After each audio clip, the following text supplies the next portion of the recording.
It's awesome.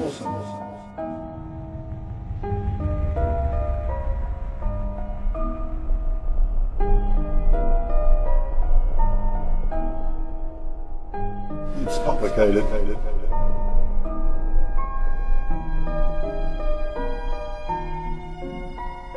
It's beautiful.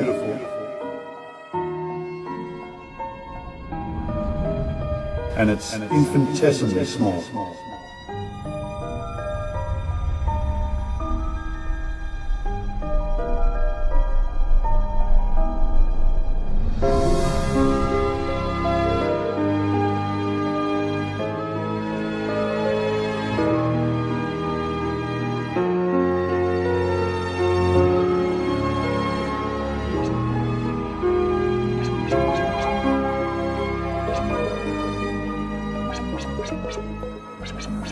It's the biggest technology challenge since the information superhighway, engaging scientists, entrepreneurs and governments from Moscow to Melbourne. At briefings in Washington, in laboratories, seminars, workshops, public debates and conferences around the globe, from Sydney to Perth, New York to Tokyo, it is revolutionising science.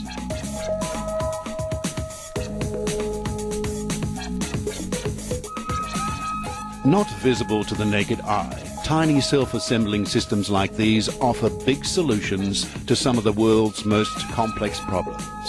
This is science on the nanoscale. For scientists, it's the biggest game in town. So what is nanotechnology? Nanotechnology is like technology on a really small scale. That's an interesting question. Well, nano. Nano's small. It's obviously small. Small things for technology, I suppose. Yeah. I have an iPhone Nano. Nanotechnology. You'd have to ask him. Very little. It's all about first getting tiny robots to do things for you. Well, would nanotechnology be, because we're looking at buying an iPod? No, it's nothing to do It's with got nothing to do with iPods, where the tiny went into the ones from ours. I don't know a great deal about nanotechnology. They're using it for doing things in the bloodstream and things like that. It's the science of making things smaller, is it?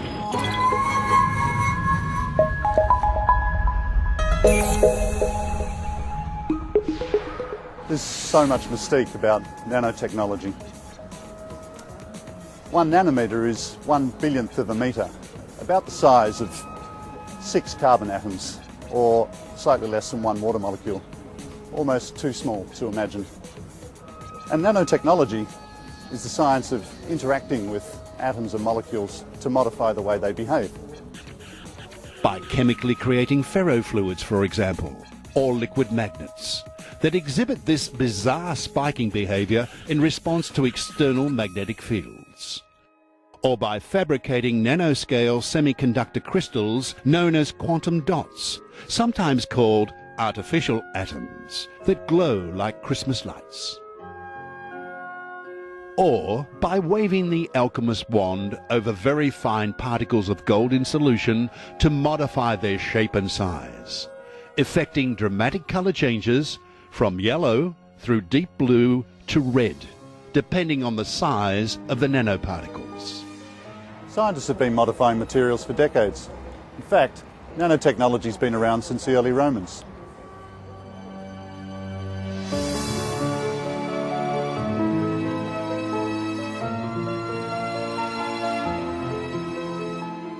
They use gold and silver nanoparticles to make really interesting colour combinations in glass. It's also about the technologies. Materials behave differently in the nano world, and scientists can now direct those behaviours to create new, phenomenal capabilities.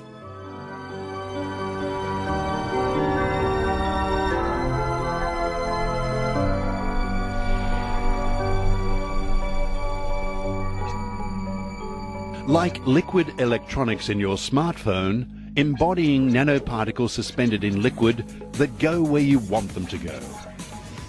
Capabilities like these, in the pipeline at RMIT University, herald a new generation of devices that will reassemble themselves at the touch of a keypad. Or nano-engineered nanowires, projecting material science into the new horizons of nano art glowing from your walls. Most of us associate nano with iPods, but there are nanoparticles and processes all around us. In the natural world,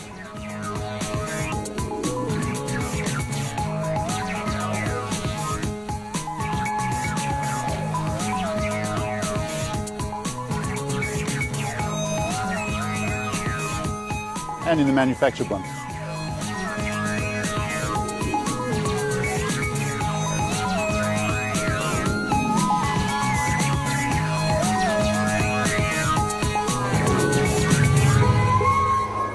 Nanotechnologists even exploit the strange properties of glass by using special coatings to change the way it behaves. So scientists, engineers and industry are now collaborating globally to bring these extraordinary nano capabilities into the material world.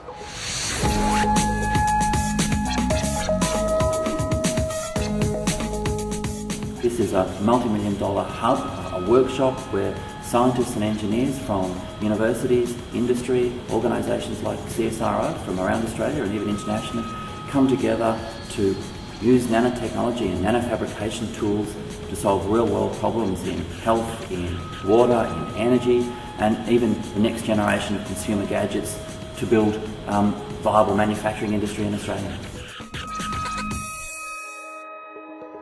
Scientists have also recruited Nano to fight fraud. Scientists turn their skills here to writing with light, impregnating holograms into products like banknotes. These techniques are so sophisticated, they're incredibly difficult to counterfeit. We call them optical anti-counterfeiting devices. Most of the people are familiar with it. So if you look at the device from one direction or another, you actually see different pictures coming out. The way these things are made is by using an electron beam lithography tool to create millions of tiny little shapes placed according to a specific design that will reflect light at different angles. So when you see the whole device, you actually get different pictures if you're looking at it at different angles. Indeed, this dynamic coupling of new tools and technologies is moving so fast, it's possible to now routinely control the positions of atoms and molecules on surfaces. Systems such as this one contain a tuning fork structure which is miniaturized. It's about 1 millimeter in size, embedded deep within a vacuum system. And these have been used to detect the forces required to actually push single atoms around. Using this tool, you can detect the force required to actually move an atom. You can also detect the force required to put single electrons on and off of that single atom. So now we're pushing atoms around.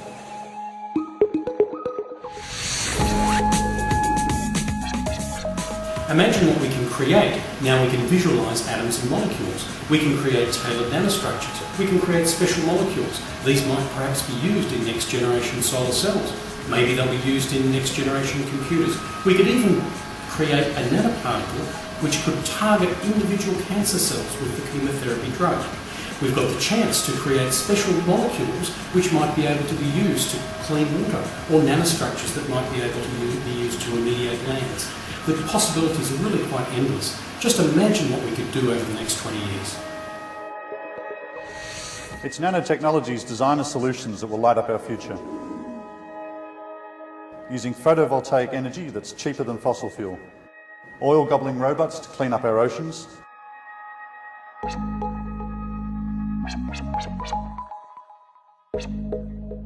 And minute medical robots to revolutionise complex surgery.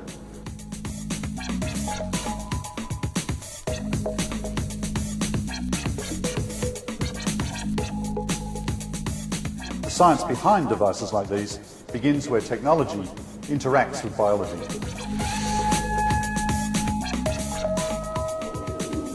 We can manipulate the nanostructure of material surfaces so as to control how they interact with their environment.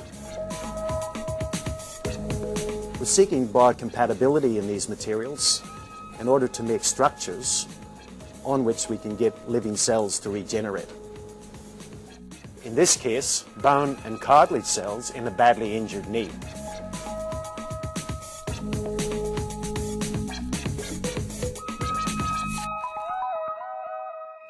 If we get the structures right, these cells migrate to the scaffold, settle and proliferate.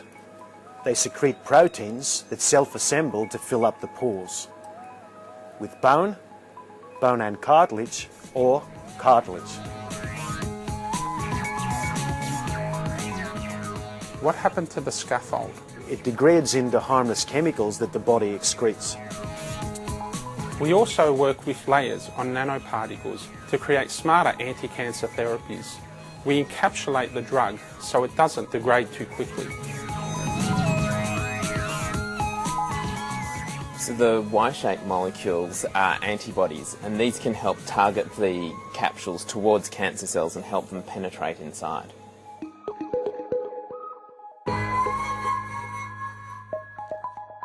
So when the capsule hits the target, it degrades and releases the drug. Yes, timing of drug release is critical, especially for applications in the brain. We are developing implants for epilepsy detection and control. The idea is that electrodes within the implant will detect signals from an impending seizure and enable controlled drug delivery to act against that seizure. The tricky bit's combining seizure detection with drug delivery, and in orthopaedics, having cell and cartilage growth in tandem in a fabricated environment.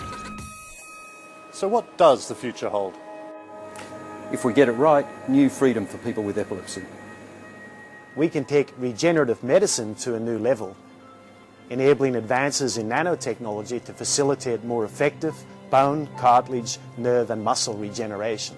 We are at the initial stages of these exciting developments, but we are establishing a platform that can revolutionise these fields of medicine. These are game-changing technologies. Not only are scientists working on applications for nanotechnology, they are also exploring ways to keep it safe for people and the environment. The challenge is, how do we as a society keep these technologies safe? Well, this is frontier science. Game-changing? Absolutely. But not without risk, nor without its critics, as our media often remind us.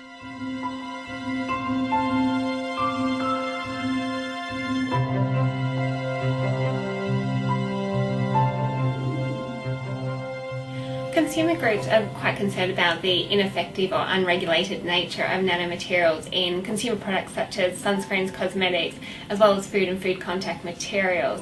They're also concerned about the eventuality of nanomaterials ending up in the environment. Their concerns are not unique. These concerns are shared by scientists, governments and government agencies.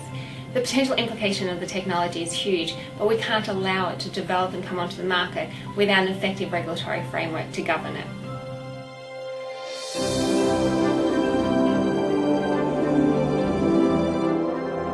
A famous physicist once said, imagine you could arrange the atoms the way you want, the very atoms, all the way down. Well, now we can. When you take great leaps like this, you invite risk. And what you need to manage that risk is a global consensus. That's the way to go.